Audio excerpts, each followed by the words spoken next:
Hi hello എല്ലാവർക്കും നമ്മുടെ ക്ലാസ്സിലേക്ക് സ്വാഗതം. അപ്പൊ നമ്മളുടെ USS എക്സാം ഒക്കെ ഫിനിഷ് ആയല്ലേ? എങ്ങനെ ഉണ്ടായിരുന്നു നമ്മുടെ മാത്സ് എക്സാം? എല്ലാവരും അടിപൊളിയായിട്ട് തന്നെ എഴുതിയോ? കുറച്ച് കാര്യങ്ങൾ ചില ക്വസ്റ്റ്യൻസ് ഒക്കെ ഇത്തിരി ബുദ്ധിമുട്ടായിരുന്നു എങ്കിൽ പോലും നല്ല അടിപൊളിയായിട്ട് പഠിച്ചിട്ടുണ്ടെങ്കിൽ നമുക്കൊരു 15-16 ഒക്കെ മാർക്ക് വാങ്ങിക്കാനുള്ള വകുപ്പ് ഉണ്ടായിരുന്നു കേട്ടോ. ഓക്കെ, അപ്പൊ എന്തായാലും നമുക്ക് അതിന്റെ ആൻസേഴ്സ് ആൻസർ കീ നിങ്ങൾ നോക്കി എല്ലാവരും എത്ര മാർക്ക് കിട്ടുന്നൊക്കെ ഇങ്ങനെ കൂട്ടി വെച്ചേക്കുവാണെന്ന് എനിക്ക് അറിയാം. നമുക്ക് മാത്സിൽ നിന്നും എത്ര മാർക്ക് നമുക്ക് കിട്ടിയിട്ടുണ്ട്, അല്ലെങ്കിൽ എങ്ങനെയാണ് ആ ക്വസ്റ്റ്യൻസ് സോൾവ് ചെയ്യുന്നത്. ഇപ്പൊ കുറച്ച് ആൾക്കാർ ഇത് നോക്കി കഴിയുമ്പോൾ ഇതെങ്ങനെ A വന്നേ, ഇത് C അല്ലേ എന്നൊക്കെ ഇങ്ങനെ നോക്കിയിരിക്കുന്ന ആൾക്കാരുണ്ടാവും. അപ്പൊ എന്തായാലും നമുക്ക് അതിലൊരു ക്ലാരിഫിക്കേഷൻ വരുത്താം. നമുക്ക് കൃത്യമായിട്ട് തന്നെ എങ്ങനെയാണ് ആ ഉത്തരങ്ങൾ ആ ഓപ്ഷൻസിലോട്ട് എത്തിയത് എന്നുള്ള കാര്യങ്ങളൊന്ന് ചർച്ച ചെയ്യാം. Okay, yes. അപ്പൊ നമുക്ക് നോക്കിയാലോ? പോകാം. നമുക്കപ്പോ നമ്മളുടെ ഫുൾ ആൻസർ കീ ആണ് നമ്മൾ ഡിസ്കസ് ചെയ്യാൻ പോകുന്നത്. 20 ക്വസ്റ്റ്യൻസ് ആണ് മാത്സിൽ നിന്നും USS എക്സാമിൽ ചോദിച്ചിട്ടുള്ളത്. ആ ഫുൾ ക്വസ്റ്റ്യൻസ് നമ്മൾ എന്ത് ചെയ്യാൻ പോവാ, ഡിസ്കസ് ചെയ്യാൻ പോവാം. ഓക്കെ, അപ്പൊ നമുക്ക് ഒട്ടും സമയം കളയാതെ നമ്മുടെ ആദ്യത്തെ ചോദ്യത്തിലൂടെ നമ്മൾ കിടക്കുവാണ്. അപ്പൊ ഏറ്റവും ആദ്യം തന്നെ കുറച്ച് സ്റ്റേറ്റ്മെന്റ്സ് തന്നിട്ട് അതിനകത്ത് ഏതാണ് ശരി, ഇത്തവണ മുതൽ നമ്മുടെ സിലബസിൽ വന്നിരിക്കുന്ന ഒരു ചോദ്യമായിരുന്നു. അതായത് സ്റ്റേറ്റ്മെന്റും റീസണും വെച്ചിട്ടുള്ളതുണ്ട്, കൂടാതെ സ്റ്റേറ്റ്മെന്റ് തന്നിട്ട് ഏതാണ് ശരി എന്ന് നമ്മളോട് ചോദിച്ചിരുന്നത് അല്ലെ. അപ്പൊ നമുക്ക് നോക്കാം. ത്രികോണത്തിന്റെ അളവുകളുമായി ബന്ധപ്പെട്ട ചില സ്റ്റേറ്റ്മെന്റ്സ് ആയിരുന്നു താഴെ തന്നിട്ടുണ്ടായിരുന്നത്. അപ്പൊ നമ്മൾ വിചാരിച്ചു ഇത് അടിപൊളിയായിട്ട് നമുക്ക് പെട്ടെന്ന് എഴുതാം എന്ന് വിചാരിച്ചുവെങ്കിലും ചില സ്റ്റേറ്റ്മെന്റ്സ് വായിച്ചപ്പോൾ നമുക്ക് ചെറിയൊരു കൺഫ്യൂഷൻ വന്നു അല്ലെ. നമുക്ക് നോക്കാം അല്ലെ. ഏറ്റവും ആദ്യം the sum of the measures of the two smaller sides of the triangle is less than the measure of the larger side. ഇത് ആക്ച്വലി വളരെ എളുപ്പത്തിൽ നമുക്ക് കണ്ടുപിടിക്കാവുന്നതേ ഉള്ളൂ. ഓൾറെഡി നമ്മൾ ടെക്സ്റ്റിൽ പഠിച്ചിട്ടുള്ള ഒരു തിയറം ആയിരുന്നു അല്ലെ. ഇപ്പൊ 3 വശങ്ങൾ തന്നു കഴിഞ്ഞാൽ, ഒരു ത്രികോണത്തിന്റെ 3 വശങ്ങൾ തന്നു കഴിഞ്ഞാൽ അതിൽ 2 ചെറിയ വശങ്ങളുടെ സമ്മ് തുക എന്ന് പറയുന്നത് മറ്റേ വശത്തിന്റെ നീളത്തേക്കാൾ വലുതായിരിക്കണം എന്നുള്ളതാണ് നമ്മുടെ തിയറം. ഇതിനകത്ത് പറയുന്നത് ചെറുതാണെന്നാണല്ലേ. അപ്പൊ ആ സ്റ്റേറ്റ്മെന്റ് തെറ്റാണ്. ചില ആൾക്കാർ ഇപ്പോ വലുതാണോ ചെറുതാണോ എന്ന് ക്ലിയർ ആയിട്ട് പഠിക്കാത്ത ആൾക്കാർ ചിലപ്പോൾ ഇത് ആൻസർ ഓപ്ഷൻ എഴുതി പോയിട്ടുണ്ടാവും. പക്ഷേ നമ്മൾ അവിടെ വീണ് പോകരുത്. ഇത് ലെസ് ദാൻ എന്ന് കുറച്ചേക്കളുണ്ട്, ഇത് തെറ്റിപ്പോയി. ഇവിടെ എന്തായിരുന്നു വരേണ്ടിയിരുന്നത്? ലാർജർ ദാൻ എന്നായിരുന്നു വരേണ്ടിയിരുന്നത് അല്ലെ. അതുകൊണ്ട് തന്നെ നമ്മുടെ ഈ ഒരു സ്റ്റേറ്റ്മെന്റ് എന്താണ്? തെറ്റാണ്. ഇനി അടുത്തയിലോട്ട് കിടക്കുമ്പോൾ 2 സ്റ്റേറ്റ്മെന്റ്സ് ആണ് നമ്മൾ ഈ ഒരു സ്ക്രീനിൽ ഇട്ടേക്കുന്നത്. നോക്കാം. If two sides of a triangle are 6 cm and 10 cm and all the sides are integers, then the measure of the third side can be any number from 4 to 16 എന്ന് പറയുന്ന ഒരു സംഗതിയാണ് അല്ലെ. അപ്പൊ ഇതിനകത്ത് 2 വശങ്ങൾ ഓൾറെഡി തന്നിട്ടുണ്ട്. 6 സെന്റിമീറ്റർ എന്നും 10 സെന്റിമീറ്റർ എന്ന് പറഞ്ഞ് ഓൾറെഡി 2 വശങ്ങൾ തന്നിട്ടുണ്ട്. നമുക്കിത് കാര്യമായിട്ട് തന്നെ ഒന്ന് ചെയ്തു നോക്കണം. ഇനി മൂന്നാമത്തെ വശമാണ് ഇവിടെ പറയുന്നത്. 4 സെന്റിമീറ്റർ മുതൽ 16 സെന്റിമീറ്റർ വരെ ഏത് വേണമെങ്കിലും മൂന്നാമത്തെ വശമായി വരാം എന്നാണ് ഇവിടെ പറഞ്ഞേക്കുന്നത്. അപ്പൊ അതിനകത്ത് നമുക്ക് ചെറിയ കാര്യങ്ങളൊന്ന് ഡിസ്കസ് ചെയ്യാനുണ്ട്. നമുക്കൊന്ന് നോക്കിയാലോ? യെസ്. അപ്പൊ നമുക്കൊന്ന് എഴുതാം. ഇവിടെ പറഞ്ഞിരിക്കുന്നത്, നമുക്ക് ഓൾറെഡി പറഞ്ഞിരിക്കുന്നത് 10ഉം 6ഉം ആണ് പറഞ്ഞിരിക്കുന്നത്. അപ്പൊ നമുക്കൊന്ന് എഴുതാം. 6 സെന്റിമീറ്ററും അതേപോലെ തന്നെ 10 സെന്റിമീറ്ററും ആണെന്നാണ് നമ്മളോട് പറഞ്ഞിരിക്കുന്നത്. നമ്മുടെ തിയറം പ്രകാരം തേർഡ് സൈഡ് എന്ന് പറയുന്നത് നമുക്കറിയാം സമ്മിനേക്കാൾ ചെറുതായിരിക്കണം എന്നുള്ള കാര്യമാണ് നമ്മൾ നേരത്തെ പഠിച്ചത്. കൂടാതെ അടുത്തൊരു സംഗതി കൂടി ഉണ്ടല്ലോ, നമ്മുടെ ഡിഫറൻസ് ഇല്ലേടാ, ഡിഫറൻസ് എന്ന് പറയുന്നത് ഇവര് ഈ 2 മെഷർമെന്റ്സ് തമ്മിലുള്ള ഡിഫറൻസ് എന്ന് പറയുന്നത് നമ്മളുടെ തേർഡ് സൈഡ് ആണ് ഇവിടെ കൊടുത്തിട്ടുള്ളതെങ്കിൽ അതിനേക്കാൾ വലുതായിരിക്കണം എന്നുള്ളൊരു കാര്യമാണ് നമ്മൾ പഠിച്ചേക്കുന്നത്. അപ്പൊ അതുകൊണ്ട് തന്നെ എന്ത് ചെയ്യണം? ഇതിന്റെ ഡിഫറൻസും സമ്മ് നമുക്ക് എടുക്കാം. സമ്മ് എടുത്താൽ എത്രയാ? 6ഉം 10 കൂടി കൂട്ടിയാൽ 16 ആണ്. ഡിഫറൻസ് എടുത്തു കഴിഞ്ഞാൽ നമുക്ക് ഇടുന്നത് 4 ആണ്. അങ്ങനെയാണെങ്കിൽ നമ്മളുടെ ഏതാണോ നമ്മൾ ഉദ്ദേശിക്കുന്ന വശം, മൂന്നാമത്തെ വശം, അതായത് തേർഡ് സൈഡ് ഏതാണോ ആ തേർഡ് സൈഡ് എന്ന് പറയുന്നത് 16നേക്കാൾ ചെറുതായിരിക്കണം, 16നേക്കാൾ ചെറുതുമായിരിക്കണം, 4നേക്കാൾ വലുതുമായിരിക്കണം. അതായത് 4ഉം വരാൻ പാടില്ല, 16ഉം വരാൻ പാടില്ല. നമ്മളോട് പറഞ്ഞിരിക്കുന്നത് 4 മുതൽ 16 വരെ ഏത് വേണമെങ്കിലും വരാമെന്ന്. പക്ഷെ അങ്ങനെ എല്ലായിരുന്നു വരേണ്ടത് അല്ലെ. 5 മുതൽ 15 വരെ ഏത് വേണമെങ്കിലും വരാമായിരുന്നു എന്നായിരുന്നു സ്റ്റേറ്റ്മെന്റ് വരേണ്ടത്. ഓക്കെ, അതായത് 4ഉം 16ഉം അത് ഇൻക്ലൂഡ് ചെയ്യില്ല. 5 to 15, 5 മുതൽ 15 വരെ ഏത് വേണമെങ്കിലും വരായിരുന്നു. അപ്പൊ ഈ ഒരു സ്റ്റേറ്റ്മെന്റ് എന്താണ്? തെറ്റാണ്. അപ്പൊ ഈ ഒരു സ്റ്റേറ്റ്മെന്റ് എന്താണ്? തെറ്റായിട്ടാണ് നമുക്ക് കിട്ടിയിരിക്കുന്നത്. ഓക്കെ ആണല്ലോ. ഇനി അടുത്തയിലോട്ട് കിടക്കാം. നമുക്കിനി അടുത്ത അടുത്ത സ്റ്റേറ്റ്മെന്റിലോട്ട് കിടക്കുമ്പോൾ മൂന്നാമത്തെ സ്റ്റേറ്റ്മെന്റ് ആദ്യം ഇവിടെ തന്നെ കിടക്കുന്നുണ്ടല്ലോ. If the measures of 2 sides of a triangle are equal, അപ്പൊ 2 വശങ്ങൾ ഒരു ത്രികോണത്തിൽ തുല്യമാണ് എന്ന് പറയുവാണെങ്കിൽ ഇത് എന്ത് ത്രികോണമാണ്? അപ്പൊ തന്നെ നമ്മൾ വായിച്ചപ്പോൾ മനസ്സിലേക്ക് വന്നിട്ടുണ്ടാവും ഐസോസിലസ് ട്രയാങ്കിൾ, ഒരു സമപാർശ്വ ത്രികോണമാണ് എന്ന് പറയുന്നു. അപ്പൊ 2 വശങ്ങൾ മാത്രമല്ല 2 കോണുകളും ഒരു സമപാർശ്വ ത്രികോണത്തിൽ എന്തായിരിക്കും? തുല്യമായിരിക്കും. ഓക്കെ, അപ്പൊ നമ്മളോട് പറഞ്ഞിരിക്കുന്നു then no angle in that triangle will have a measure greater than 90 degree. അങ്ങനെയാണെങ്കിൽ ആ ത്രികോണത്തിൽ 90 ഡിഗ്രിയിൽ കൂടിയ അളവുള്ള കോൺ ഉണ്ടാകില്ല എന്നാണ് പറയുന്നത്. അങ്ങനെയൊന്നും നമുക്ക് പറയാൻ പറ്റുന്നില്ല. 90 ഡിഗ്രിയിൽ കൂടുതൽ അളവുള്ള ഒരു ആംഗിൾ അതിനകത്ത് എന്തായാലും ഉണ്ടായിരിക്കും എന്നുള്ളതാണ്. ഇവിടെ ഉണ്ടാകില്ല എന്നാണ് പറഞ്ഞേക്കുന്നത്, നോ ആംഗിൾ എന്നാണ് പറയുന്നത്. പക്ഷെ അങ്ങനെയല്ല, ഇതിനകത്ത് 90 ഡിഗ്രിയിൽ കൂടുതലുള്ള ഒരു കോൺ എന്തായാലും ഉണ്ടായിരിക്കും. അപ്പോ ഈ ഒരു ഓപ്ഷനും എന്താണ്, തെറ്റാണ് വന്നിരിക്കുന്നത് അല്ലെ. ഇനി അടുത്തയിലേക്ക് വരുമ്പോൾ നമ്മുടെ നാലാമത്തെ സ്റ്റേറ്റ്മെന്റ് കൂടെ നമുക്കൊന്ന് നോക്കാം. If the measures of all three sides of a triangle are different, then the measures of the angles also will be different. ഒരു ത്രികോണത്തിന്റെയും 3 വശങ്ങളുടെയും അളവുകൾ വ്യത്യസ്തമാണെങ്കിൽ കോണുകളുടെ അളവും വ്യത്യസ്തമായിരിക്കും. ഇത് കറക്റ്റ് ആണ്. കാരണം നമ്മൾ ഇത് ഓൾറെഡി ടെക്സ്റ്റിൽ പഠിച്ചിട്ടുള്ള സംഗതി തന്നെയായിരുന്നു. ലോങ്സ്റ്റ് സൈഡിന് ഓപ്പോസിറ്റ് ആയിരിക്കും എന്ത് വരുന്നത്, ഷോർട്ടസ്റ്റ് ആംഗിൾ വരുന്നത് എന്ന് പറഞ്ഞ് നമ്മൾ പഠിച്ചിട്ടുണ്ടായിരുന്നു. ഓക്കെ, അപ്പൊ അങ്ങനെയാണെങ്കിൽ നമുക്ക് ഈ ഒരു സ്റ്റേറ്റ്മെന്റ് എന്താ, ഡിഫറെന്റ് ആണ്, അളവുകൾ വ്യത്യസ്തമാണ് എന്നാണ് പറഞ്ഞേക്കുന്നത് അല്ലെ. ശരിയാണല്ലേ. നമ്മൾ ഏതാണോ ലോങ്സ്റ്റ് അതിന് നേരുള്ളത് ഷോർട്ടസ്റ്റ് ആംഗിൾ ആയിരിക്കും. അപ്പൊ അത് കറക്റ്റ് ആണ് എന്ന് നമുക്ക് പറയാനായിട്ട് സാധിക്കും. അപ്പൊ ഏതാണ് നമ്മളുടെ കൃത്യമായിട്ടുള്ള ആൻസർ വരേണ്ടത്, നാലാമത്തെ ഓപ്ഷൻ ആണ് നമ്മുടെ ഇവിടെ എന്ത് വരേണ്ടത്, കൃത്യമായിട്ട് വരേണ്ടത് കേട്ടോ. ഓൺലി 4 ഈസ് കറക്റ്റ് എന്ന് പറയുന്ന ഓപ്ഷൻ ഡി ആണ് നമ്മുടെ ഉത്തരം. ഓക്കെ, ഓപ്ഷൻ ഡി ആണ് നമ്മുടെ കൃത്യമായിട്ടുള്ള ഉത്തരം. ശരി, അങ്ങനെയാണെങ്കിൽ നമ്മൾ രണ്ടാമത്തെ ക്വസ്റ്റ്യനിലോട്ട് നമുക്ക് കിടക്കാം. രണ്ടാമത്തെ ക്വസ്റ്റ്യൻ അത്യാവശ്യം എളുപ്പം തന്നെയായിരുന്നു. നമുക്ക് നോക്കാം അല്ലെ. മീരയും സ്നേഹയും, നമുക്ക് 2 കുട്ടികളെയാണ് ഇവിടെ തന്നിട്ടുള്ളത്. അവരെ കുറച്ച് എമൗണ്ട്, അവർക്ക് കിട്ടിയ കുറച്ച് എമൗണ്ട് 1:5 എന്ന അംശബന്ധത്തിൽ ഡിവൈഡ് ചെയ്യുന്നു. അപ്പൊ റേഷ്യോ എന്ന് പറയുന്ന ചാപ്റ്ററിൽ നിന്ന് വന്നിരിക്കുന്ന ഒരു ചോദ്യമാണ് അല്ലെ. If this amount had been divided by Meera and Sneha in the ratio 3:5, ആദ്യത്തെ റേഷ്യോ എത്രയാ, 1:5. ഇനി രണ്ടാമത്തെ റേഷ്യോ എത്രയാണ്, 3:5. നമ്മളോട് പറഞ്ഞിരിക്കുന്നു ഇനി 3:5 അവർ ഡിവൈഡ് ചെയ്തത് എങ്കിൽ ഒരു ചെറിയ വ്യത്യാസം ഉണ്ടാവും എന്ന് പറയുന്നത്. എന്ത് വ്യത്യാസമാണ്, 500 രൂപ ആർക്ക് കൂടുതൽ കിട്ടിയേനി, മീരയ്ക്ക്. Meera would have received ₹500 more than she initially received. ആദ്യം കിട്ടിയതിനേക്കാൾ 500 രൂപ കൂടുതൽ പാവം നമ്മുടെ മീരയ്ക്ക് കിട്ടിയേനെ. പാവടാ, 1:5 കിട്ടിയ ഡിവൈഡ് ചെയ്തുകൊണ്ട് 500 രൂപ കുറഞ്ഞു പോയി അല്ലെ. യെസ്, അങ്ങനെയാണെങ്കിൽ what part of the total amount is 500? അങ്ങനെയാണെങ്കിൽ ആകെ തുകയുടെ എത്ര ഭാഗമാണ് ഈ 500 എന്നാണ് നമ്മളോട് ചോദിച്ചിരിക്കുന്നത്. അപ്പൊ നമുക്ക് എന്ത് ചെയ്യാം, മീരയുടെ ഷെയർ മാത്രം നമുക്ക് ഇങ്ങോട്ട് കണ്ടുപിടിക്കാം. ഓക്കെ, അപ്പൊ ആദ്യം മീരയുടെ പേരാണ്.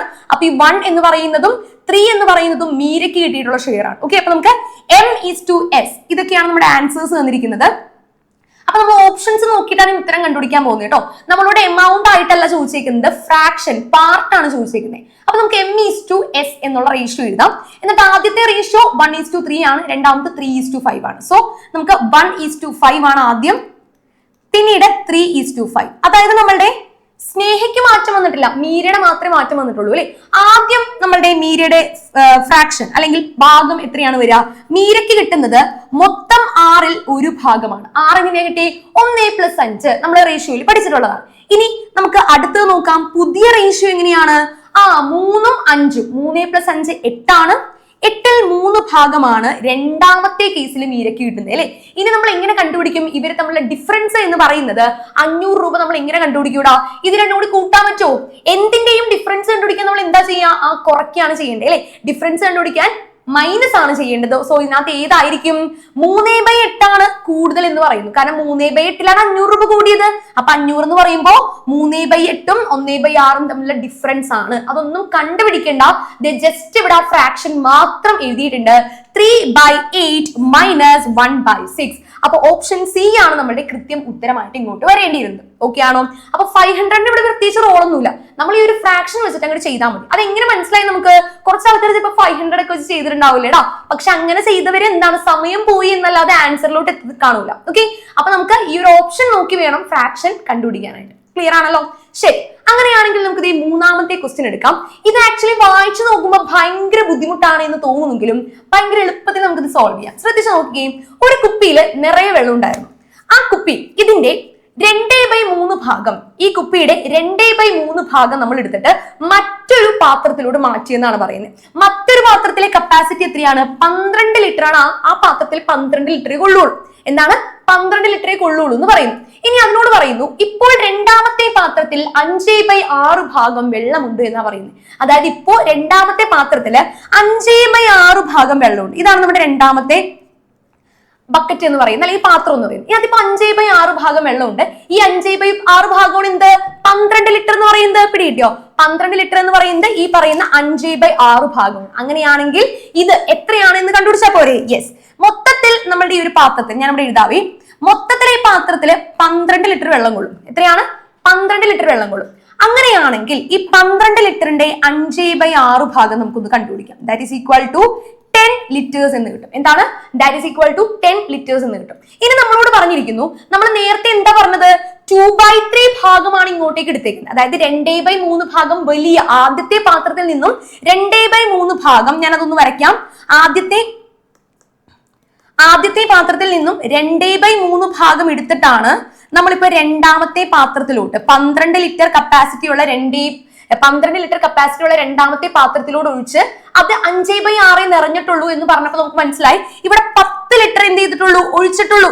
അതായത് 2/3 ഭാഗം എന്ന് പറയുന്നത് 10 ലിറ്റർ ആണെങ്കിൽ ടോട്ടൽ ക്വാണ്ടിറ്റി, ആദ്യത്തെ പാത്രത്തിലെ ടോട്ടൽ ക്വാണ്ടിറ്റി ആണ് നമ്മളോട് കണ്ടുപിടിക്കാൻ പറഞ്ഞേക്കണേ അല്ലേ? അങ്ങനെയാണെങ്കിൽ ആദ്യത്തെ പാത്രത്തിലെ ടോട്ടൽ ക്വാണ്ടിറ്റി എന്തായിരിക്കും? ഇങ്ങനെയാണ് സോൾവ് ചെയ്യേണ്ടത്. എങ്ങനെയാണ്? 2/3 പാർട്ട് 10 ലിറ്റർ ആണെങ്കിൽ അത് ടോട്ടൽ കണ്ടുപിടിക്കാൻ എന്ത് ചെയ്യണം?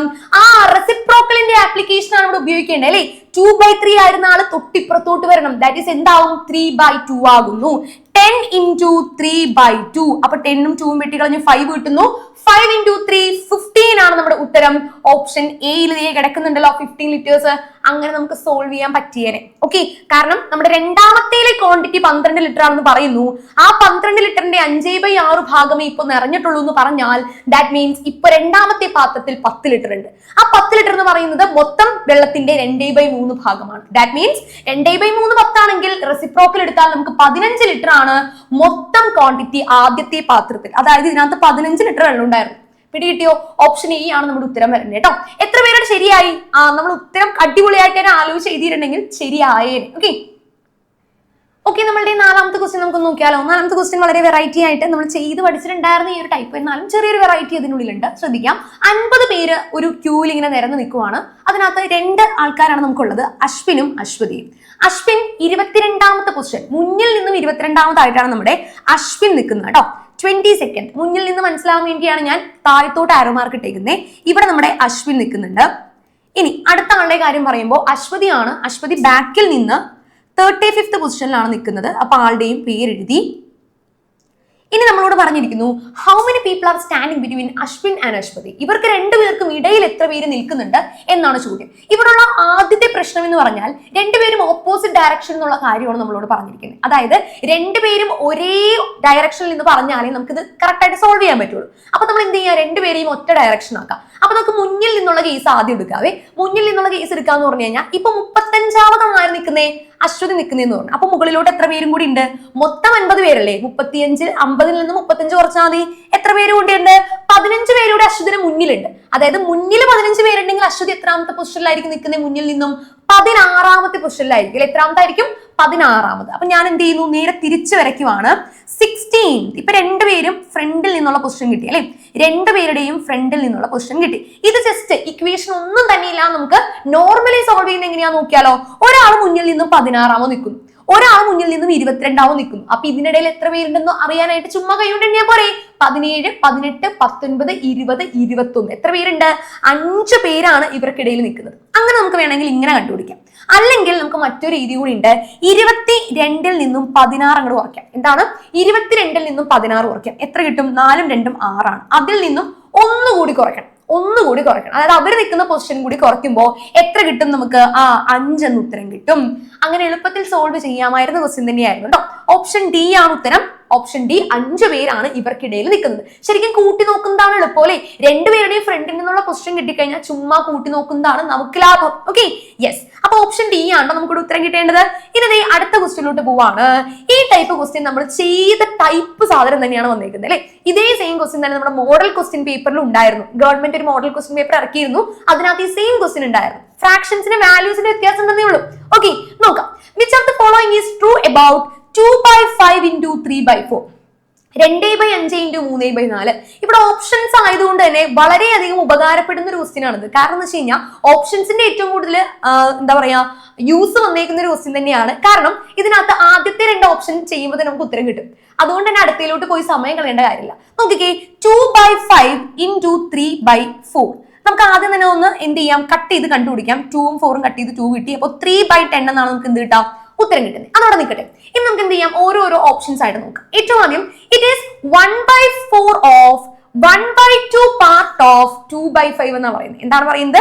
1/4 ഓഫ് 1/2 എന്ന് പറയുമ്പോൾ തന്നെ എത്രയായി 1/8 പാർട്ട് ഓഫ് 2/5 2/5ന്റെ 1/4 ഭാഗത്തിന്റെ 1/4 ഭാഗമാണ് എന്ന് പറഞ്ഞാൽ 1/2ന്റെ 1/4 ഭാഗം എന്ന് പറഞ്ഞാൽ ഇങ്ങനെ മൾട്ടിപ്ലൈ ചെയ്യണം വീണ്ടും. അപ്പൊ എത്ര കിട്ടാ 1/32 കിട്ടാം. അപ്പൊ തന്നെ നമുക്ക് റിജക്ട് ചെയ്യാം, കാരണം അവിടെ ന്യൂമറേറ്ററിൽ 3 ആണ്, ഇവിടെ 1 ആണ്. അപ്പൊ തന്നെ നമുക്ക് എന്ത് ചെയ്യാം, വേണ്ടാന്ന് വെക്കാം. ഇനി രണ്ടാമത് നോക്കിക്കേ, it is the sum of the 1/2 of 2/5. അപ്പൊ തന്നെ മൾട്ടിപ്ലൈ ചെയ്യണം കേട്ടോ.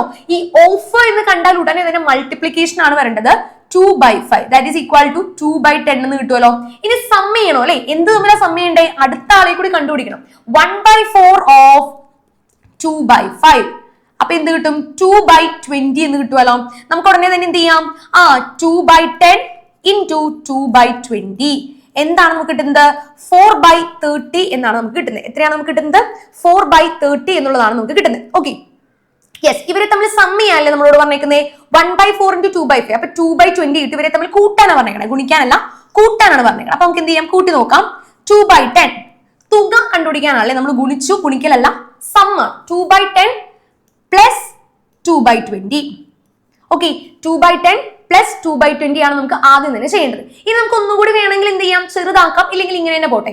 ഓക്കെ, ഇവിടെ നോക്കിക്കേ, ഡിനോമിനേറ്ററിൽ ഒരെണ്ണം 10ഉം ഒരെണ്ണം 20 ആണ്. അപ്പൊ നമുക്ക് ഒരേപോലെ ആക്കാനായിട്ട് എന്ത് ചെയ്യാം, 10നെ നമുക്ക് 2 വെച്ച് മൾട്ടിപ്ലൈ ചെയ്യാം. അപ്പൊ മുകളിലും 2 വെച്ചിട്ട് മൾട്ടിപ്ലൈ ചെയ്യണം. അപ്പൊ മുകളിൽ എന്തായി, 4 + 2/20 എന്നായി. That is equal to 6/20. 6/20 ചെറുതാക്കിയാൽ 3/10 ഈക്വൽ അല്ലേ, ഇത് രണ്ടും ഈക്വൽ അല്ലേടാ. അപ്പൊ നമ്മളുടെ രണ്ടാമത്തെ ഓപ്ഷൻ ആണ് കറക്റ്റ് ആയിട്ടുള്ളത്. പിന്നെ ഇവിടെ ഒരു ഗുണമുള്ളതെന്ന് വെച്ച് കഴിഞ്ഞാൽ നമുക്ക് വേറെ ഓപ്ഷൻസ്, അതായത് A and B true, A true, B false, A B C and true, അങ്ങനെ സംഗതി ഒന്നുമില്ല. ഈ 4 ഓപ്ഷൻസേ ഉള്ളൂ. അതുകൊണ്ട് തന്നെ ഒരെണ്ണം ശരിയാണെന്ന് കിട്ടി നമുക്ക്. പിന്നെ വീണ്ടും സിയും ഡിയും ഒന്ന് കണ്ടുപിടിച്ച് സമയം കളയണ്ട. ഉത്തരം ഓപ്ഷൻ ബി ആണ് വരുന്നത് കേട്ടോ. അത് നമ്മൾ ഇതേപോലെ തന്നെ ചെയ്ത് കണ്ടുപിടിക്കുക തന്നെ വേണം. ഓക്കെ, യെസ്, നമ്മളുടെ 6ാമത്തെ ക്വസ്റ്റ്യനിലോട്ട് നമ്മളിത് അതിവേഗത്തിൽ കിടക്കുന്നു. ഇത് ഉഷാർ ക്വസ്റ്റ്യൻ ആയിരുന്നു. ഇത് ആരും തെറ്റിച്ചിട്ടുണ്ടാവില്ല എന്ന് ഞാൻ വിചാരിക്കുന്നു കേട്ടോ, കാരണം ഇത് അത്ര എളുപ്പമായിരുന്നു. ഇത് നമ്മുടെ ആൽഫബറ്റിക് ഓർഡർ വെച്ചിട്ട് ചെയ്യേണ്ട ഒരു ക്വസ്റ്റ്യൻ ആയിരുന്നു. നമുക്ക് എന്ത് ചെയ്യാം, ആദ്യം തന്നെ സ്റ്റഡിയും RSTCX എന്നാണ് കോഡ് ചെയ്തിരിക്കുന്നത്. അങ്ങനെയാണെങ്കിൽ മണിയെ എങ്ങനെ കോഡ് ചെയ്യാം എന്നാണ് ചോദിച്ചിരിക്കുന്നത്. അപ്പൊ നമുക്ക് അടുത്ത പേജിലോട്ട് എടുത്ത് മാറ്റി എഴുതാം. സ്റ്റഡി ആണ് ആദ്യം തന്നിരിക്കുന്നത്. നമുക്ക് ആദ്യം തന്നിരിക്കുന്നത്. അതിനെ കോഡ് ചെയ്തിരിക്കുന്നത് നമുക്ക് RSTCX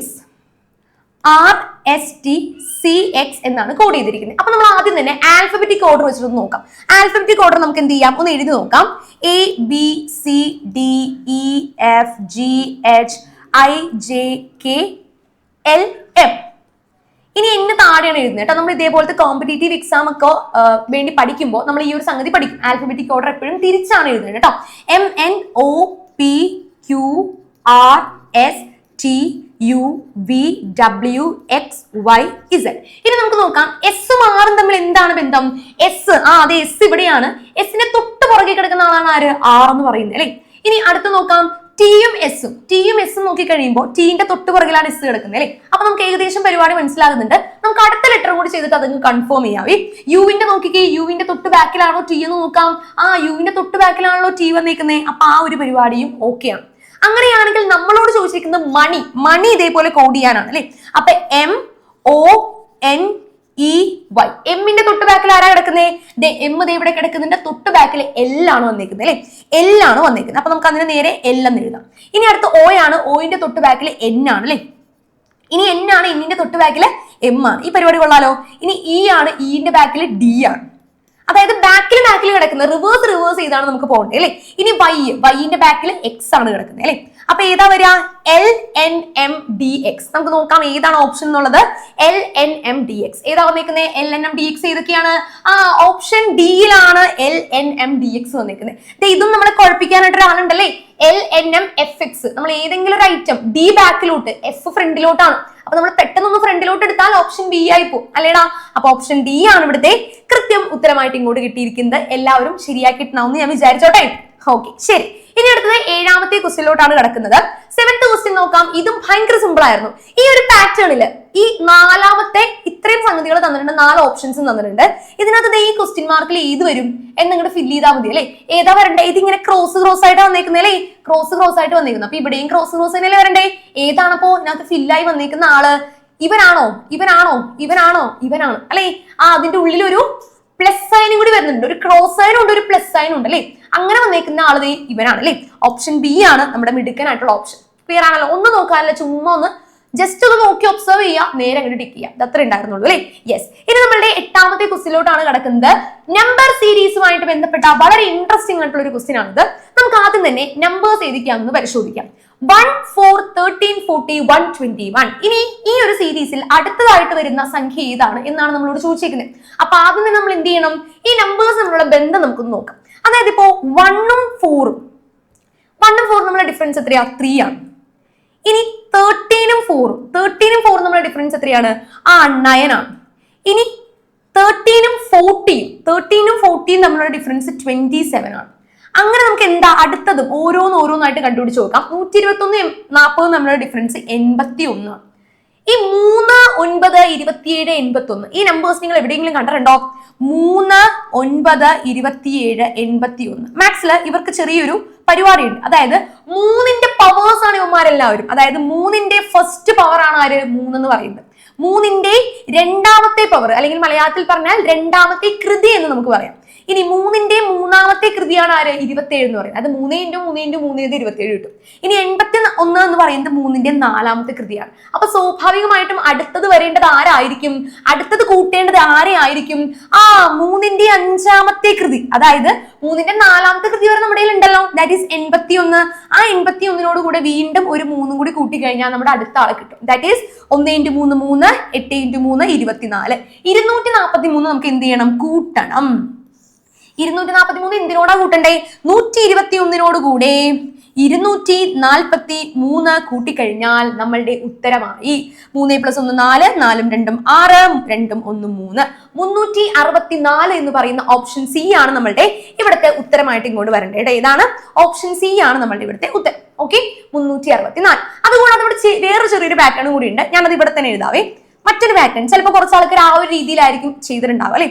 1 × 3 + 1 ചെയ്താൽ നമുക്ക് 4 കിട്ടും. അതായത് ആദ്യത്തെ സംഖ്യയോട് കൂടി 3 മൾട്ടിപ്ലൈ ചെയ്തിട്ട് 1 കൂട്ടിയാൽ നമുക്ക് 4 കിട്ടും. ഇനി അടുത്തേക്ക് നോക്കിക്കേ, 4 × 3 + 1, അതായത് രണ്ടാമത്തെ സംഖ്യയോട് കൂടെ 3 മൾട്ടിപ്ലൈ ചെയ്താൽ 12. 12 + 1 13 ആണ്. മനസ്സിലാവുന്നുണ്ടല്ലോ? ഓരോ സംഖ്യയോട് കൂടി 3 മൾട്ടിപ്ലൈ ചെയ്ത് പോയിട്ട് 1 കൂട്ടി പോവാം. ഓക്കെ, അപ്പൊ ലാസ്റ്റത്തിൽ എങ്ങനെ കണ്ടുപിടിക്കും? 121നോട് കൂടെ 3 കൂട്ടിയിട്ട് കിട്ടുന്ന ഉത്തരത്തോടുകൂടെ 1 ആഡ് ചെയ്യും. അപ്പോ 363 ആണ് നമുക്ക് ആദ്യം കിട്ടാം. 1 കൂട്ടി കഴിഞ്ഞാൽ 364 കിട്ടും. ഓക്കെ ആണല്ലോ? അപ്പൊ രണ്ടിലും ഉത്തരം സെയിം തന്നെയാണ്, പക്ഷെ രണ്ട് രീതിയിൽ ചിലപ്പോൾ നിങ്ങൾ ഓരോരുത്തരും പല രീതിയിലായിരിക്കും ചെയ്തിട്ടുണ്ടാവുക. ഓക്കെ ആണല്ലോ? ക്ലിയർ അല്ലേ? അപ്പൊ നമ്മുടെ ഓപ്ഷൻ സി ആണ് ഉത്തരമായിട്ട് വരേണ്ടത് കേട്ടോ. ഓക്കെ, നമുക്കിപ്പോ 9ാമത്തെ ക്വസ്റ്റ്യനിലോട്ട് കിടക്കാം. 9ാമത്തെ ക്വസ്റ്റ്യനില് നമ്മളുടെ എക്സ്പൊണൻസ്, പവേഴ്സ് ഒക്കെ വെച്ചിട്ടുള്ള ക്വസ്റ്റ്യൻ ആണ് അല്ലെ. നമ്പർ ഓഫ് ഫാക്ടേഴ്സ് കണ്ടുപിടിക്കാനായിട്ട് നമ്പർ റിലേഷൻസ്, റിപ്പീറ്റഡ് മൾട്ടിപ്ലിക്കേഷൻ, ഈ രണ്ട് ചാപ്റ്റേഴ്സിന്റെയും ഒരു മിക്സ്ചർ ആണ് ഈ ഒരു ഇതിനകത്ത് ചോദിച്ചേക്കുന്നത്. നമുക്ക് നോക്കാം. What is the number of factors of 6² × 10²? Number of factors കണ്ടുപിടിക്കാനായിട്ട് നമ്മൾ ഒരു ഇക്വേഷൻ പഠിച്ചിട്ടുണ്ടല്ലോ. എന്തായിരുന്നു? P⁻m × Q⁻n ഫോമിലാണ് നമ്മുടെ ഇക്വേഷൻ കിടക്കുന്നതെങ്കിൽ നമ്മൾ നമ്പർ ഓഫ് ഫാക്ടേഴ്സ് കണ്ടുപിടിക്കുന്നത് m+1 × n+1 ഫോർമുല വെച്ചിട്ടാണ് അല്ലെ. അതെ, നമ്മൾ ഇത് ടെക്സ്റ്റിൽ പഠിച്ചിട്ടുള്ള കാര്യമാണ്. പക്ഷെ ഒരു കണ്ടീഷൻ ഉണ്ട്. ഈ പിയും ക്യൂവും എന്തായിരിക്കണം? പ്രൈം നമ്പേഴ്സ്, അഭാജ്യ സംഖ്യകളായിരിക്കണം. പക്ഷെ ഇവിടെ തന്നിരിക്കുന്നത് 6ഉം 10ഉം അഭാജ്യ സംഖ്യകളാണോ? അല്ല, അവർ രണ്ടുപേരും പ്രൈം നമ്പേഴ്സ് അല്ല. നമ്മൾ എന്ത് ചെയ്യണം? അപ്പോ 6നെയും 10നെയും പ്രൈം നമ്പർ ആക്കി മാറ്റിയിട്ട് വേണം ഇവിടെ കണ്ടുപിടിക്കാനായിട്ട് അല്ലെ. അപ്പൊ നമുക്ക് എങ്ങനെ മാറ്റാം?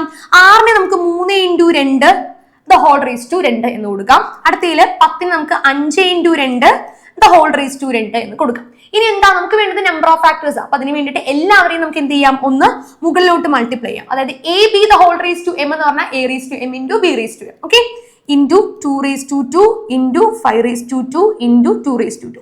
ഇതാണ് നമുക്ക് കിട്ടിയിരിക്കുന്ന പരിപാടി. ഇനി നമുക്ക് എന്ത് ചെയ്യാം? ഒന്നുകൂടി മാറ്റി എഴുതാം. 2ന്റെ ആൾക്കാരെ മാത്രം ഒന്നിച്ച് എഴുതാം. 3 ഓർഡറിൽ എഴുതാം. ഇനി നോക്കിക്കേ, ബേസ് സെയിം ആയിട്ട് ഇവിടെ രണ്ടുപേരുണ്ടല്ലോ.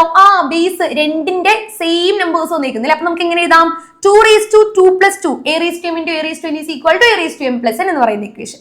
അടുത്തതില് 3² × 4². അപ്പൊ എന്താവും? നമുക്ക് മുകളിൽ 2 + 2 4 ആകുന്നു, × 3² × 5². ഇപ്പോഴാണ് നമ്മൾ ഉദ്ദേശിച്ച ഫോർമാറ്റിലേക്ക് ഇവന്മാര് വന്നിരിക്കുന്നത്. ഇനി നമ്മൾ എങ്ങനെയാണ് നമ്മുടെ നമ്പർ ഓഫ് ഫാക്ടേഴ്സ് കണ്ടുപിടിക്കുക? ഓരോന്നിലെയും പവർ എടുക്കാം, എന്നിട്ട് 1 ആഡ് ചെയ്യാം. × 4 + 1 × അത് ഞാൻ മറ്റൊരു കളറിൽ എഴുതാം. 4 + 1 4 + 1 into അടുത്തതിൽ 2 + 1 into വീണ്ടും 2 + 1 എന്താണ് വരിക? 4 + 1 5 ആണ്, 2 + 1 3 ആണ്, വീണ്ടും എത്രയാണ്? 3 ആണ്. അപ്പൊ 5 × 3 15, 15ഉം 3ഉം ആണ് കിട്ടേണ്ടത്. 15 × 3 ചെയ്യുമ്പോൾ 45 ആണ് നമുക്ക് ഉത്തരം കിട്ടേണ്ടത്. ഓപ്ഷൻ എ ആണ് നമ്മുടെ കൃത്യം ഉത്തരം. ഓക്കെ, ക്ലിയർ ആണോ?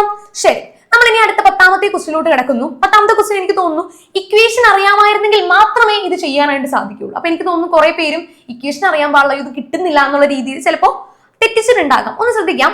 A cubical container with the side of 10 cm is full of water. ഇവിടെ നമ്മൾ രണ്ട് കാര്യങ്ങൾ അറിയണം. ഒന്ന്, ഈ വെള്ളം നിറച്ചു വെച്ചിരിക്കുന്നു എന്നൊക്കെ പറഞ്ഞാൽ ഒരു ഷേപ്പിന്റെ വോളിയം, വ്യാപ്തമാണ് കണ്ടുപിടിക്കേണ്ടത് എന്നുള്ള കാര്യം നമ്മൾ ആദ്യം അറിയണം. കൂടാതെ നമ്മുടെ ക്യൂബിന്റെ വോളിയം കണ്ടുപിടിക്കാൻ ഇക്വേഷൻ അറിയണം. ഇതറിയാത്ത പക്ഷം നമുക്ക് ഇത് ചെയ്യാനായിട്ട് സാധിക്കില്ല. നമ്മുടെ എന്തിലുള്ളതല്ല, നമ്മുടെ സിലബസിലുള്ള ക്വസ്റ്റ്യൻ അല്ല അല്ലെ. നോക്കാം, 10 സെന്റിമീറ്റർ വശങ്ങൾക്ക് നീളം വരുന്ന ഒരു ഘനചതുരത്തിലാണ് എന്തിട്ട് വെച്ചിരിക്കുന്നത്? നമ്മൾ കുറച്ച് വെള്ളം ഒഴിച്ചു വെച്ചിരിക്കുന്നത്. ഇനി നമ്മൾ ഇതിനകത്ത് നിന്ന് വേറൊരു പാത്രത്തിലോട്ട് ഇത് മാറ്റുവാണ്. when it was poured into another rectangular container, ഇത് റെക്ടാങ്കുലർ ഷേപ്പിലാണ് കിടക്കുന്നത്.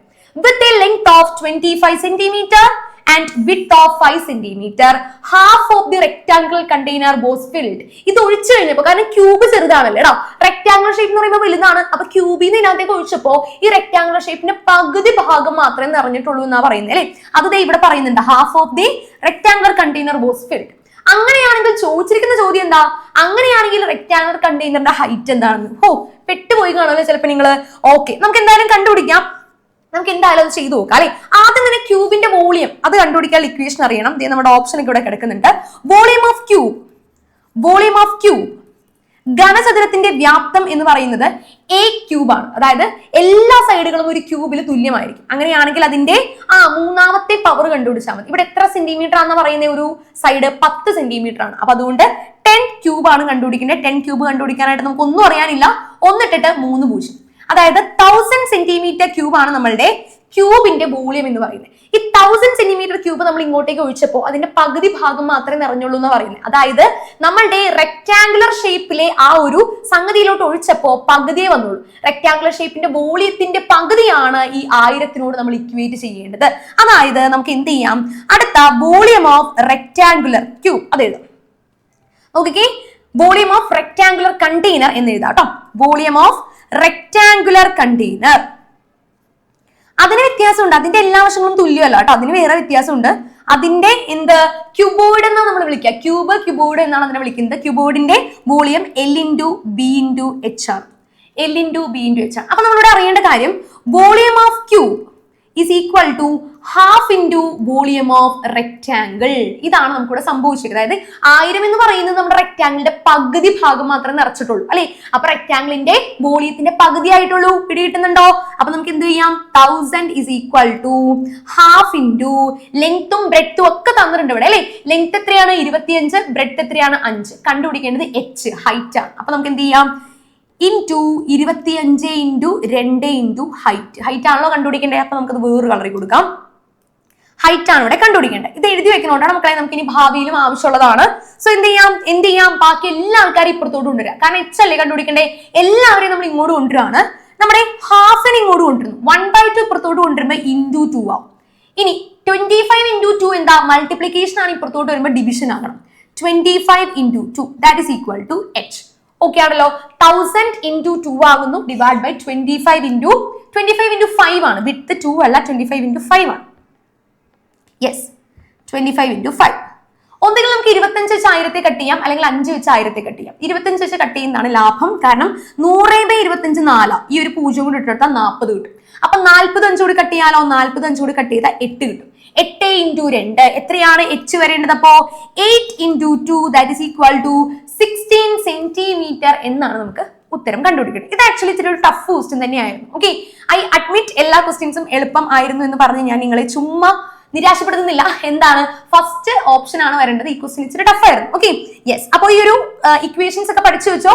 Volume of cube A cube ആണ്. ആൻഡ് വോളിയം ഓഫ് റെക്ടാങ്കുലർ ഇത് തന്നിരുന്നു വെച്ച് ഇത് മീൻസ് ക്യൂബോയിഡ്. റെക്ടാങ്കുലർ കണ്ടെയ്നർ എന്ന് പറഞ്ഞാൽ ക്യൂബോയിഡ് എന്നാണ് നമുക്ക് പഠിക്കാനുള്ളത്. Okay, yes. ഇനി നമുക്ക് അടുത്ത ഓപ്ഷൻസിലോട്ട്, അടുത്ത ക്വസ്റ്റ്യനിലോട്ട് കിടക്കാം. 11ാമത്തെ ക്വസ്റ്റ്യൻ സിമ്പിൾ ആയിരുന്നു, ചെയ്യാൻ പറ്റുമായിരുന്നു. നോക്കാം, ഇവിടെ നോക്കിക്കേ, രണ്ട് പാരലൽ ലൈൻസിനിടയിൽ നമ്മളൊരു ട്രയാങ്കിൾ വരച്ചിരിക്കുന്നു. പഠിച്ചിട്ടുള്ള പ്രോപ്പർട്ടി തന്നെയാണ്. The length of one side of the triangle 6 centimetre. Area എന്ന് പറയുന്നത് 12 ആണ്. ഏരിയ 12 ആണ്. അങ്ങനെയാണെങ്കിൽ ഇവർ തമ്മിലുള്ള പാരലൽ ലൈൻസ് തമ്മിലുള്ള ഡിസ്റ്റൻസ് എത്രയാണ് എന്നാണ് ചോദ്യം. അതായത് ഹൈറ്റ് എത്രയാണെന്ന ചോദ്യം. നമ്മുടെ ട്രയാങ്കിളിന്റെ ഹൈറ്റ് എത്രയാണ് എന്നാണ് ചോദ്യം. ബേസ് തന്നിട്ടുണ്ട്, ഏരിയ തന്നിട്ടുണ്ട്. പിന്നെ ഹൈറ്റ് കണ്ടുപിടിക്കാൻ എന്തെങ്കിലും ബുദ്ധിമുട്ടുണ്ടോ? ഒരു ബുദ്ധിമുട്ടുമില്ല. എഴുതിക്കേ, area is equal to half into B into H. Area already തന്നേക്കുന്നത് എത്രയായിരുന്നു? 12 ആണ്. ബേസ് തന്നേക്കുന്നത് 6 ആണ്. അപ്പൊ വേഗം അപ്ലൈ ചെയ്യാം. 12 ആണ് ഏരിയ, ബേസ് എന്ന് പറയുന്നത് 6 ആണ്. അപ്പൊ ഹൈറ്റ് ആണ് കണ്ടുപിടിക്കേണ്ടത്. 6ഉം 2ഉം കട്ട് ചെയ്യുമ്പോൾ 3 കിട്ടും. 3 ഇനി ഇപ്പുറത്തോട്ട് കൊണ്ടുവരുന്നു. 12/3 that is equal to h. അപ്പൊ എത്രയാണ് ഉത്തരം കിട്ടേണ്ടത്? 12/3 4 സെന്റിമീറ്റർ ആണ് നമ്മളുടെ ഇവിടുത്തെ ഉത്തരമായിട്ട് നമുക്ക് ഇങ്ങോട്ടേക്ക് വരേണ്ടത്. ഓക്കെ ആണല്ലോ? അപ്പൊ നമ്മുടെ ഉത്തരം 4 centimetre, option B. Clear? h കണ്ടുപിടിക്കാൻ പറ്റും. സിമ്പിൾ ആയിരുന്നു. ഇനി 12ാമത്തെ ക്വസ്റ്റ്യൻ. 12ാമത്തെ ക്വസ്റ്റ്യനും അടിപൊളി ക്വസ്റ്റ്യനാണ്. ശ്രദ്ധിച്ചേ, 3 മീറ്റർ വീതമുള്ള എത്ര റിബണുകൾ അറ്റത്തോടറ്റം ചേർത്ത് വെച്ചാലാണ് 33 മീറ്റർ ആകും എന്ന് കണക്കാക്കുന്നതിനുള്ള ക്രിയ താഴെ കൊടുത്തവയിൽ ഏതാണ്? എന്തെങ്കിലും മനസ്സിലായോ? ഇല്ല.